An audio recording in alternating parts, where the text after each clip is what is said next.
আরে কি ব্যাপার, বাবা ওভাবে চোরের মতো দৌড়ে পালাচ্ছে কেন? আবার নিশ্চয়ই কোনো আকাম করেছে, চলো তো গিয়ে দেখি। বাবা বাবা দাঁড়াও, কি হয়েছে তোমার? এই মরেছে, ধরা পড়ে গেলাম নাকি? ও তোরা এসছিস, ভালো করেছিস মা, তাড়াতাড়ি আমাকে একটু লুকিয়ে ফেলতো। ওই দেখ সেই শালার বেটা আমাকে মারবে বলে লাঠি নিয়ে খুঁজছে। আরে বাবা তুমি উকি মারো না, লুকিয়ে থাকো। আরে শ্বশুর মশাই আপনি আবার কি কাণ্ড করে বসলেন? কি হয়েছে গো বাবা, লোকটা তোমাকে লাঠি নিয়ে তাড়া করেছিল কেন? আর বলিস না, একজন বয়স্ক মহিলাকে দেখলাম নাচ করছিল, আমার সাদা মনে কাদা নেই। আমি গিয়ে শুধু তাকে বললাম আপনার নাচটা হচ্ছে না, চলুন আমি আপনাকে শিখিয়ে দিচ্ছি, তারপরেই আমাকে মারতে শুরু করলো। আরে বাবা এটা গ্রাম শহর না, তুমি একজন বয়স্ক মহিলার কাছে গিয়ে এসব বললে করলে লোকজন তো দেখে এমনি ভাবে তুমি একজন মহিলাকে বিরক্ত করছো। আমি এখানে ভুল কি করেছি? তুই সবসময় আমাকে ভুল বুঝিস। আরে শ্বশুর মশাই আর রাগ করতে হবে না, চলুন আমরা একসাথে বাতাবি লেবু তুলি, তাহলে দেখবেন মনটাও ভালো হয়ে যাবে। ঋতুমা দৌড়াদৌড়ি করে আমার না খুব খিদে পেয়ে গেছে। আচ্ছা দাঁড়াও, আমার কাছে এই খাবারটা আছে, তুমি নিয়ে গিয়ে একটা ছামা জায়গায় বসে গিয়ে খাও। আচ্ছা তোরা তাড়াতাড়ি কাজ শেষ কর, বাড়ি যাবো।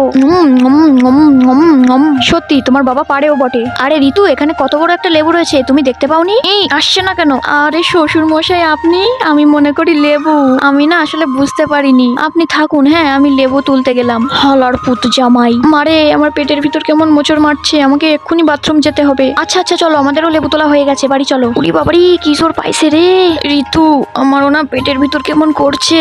হ্যাঁ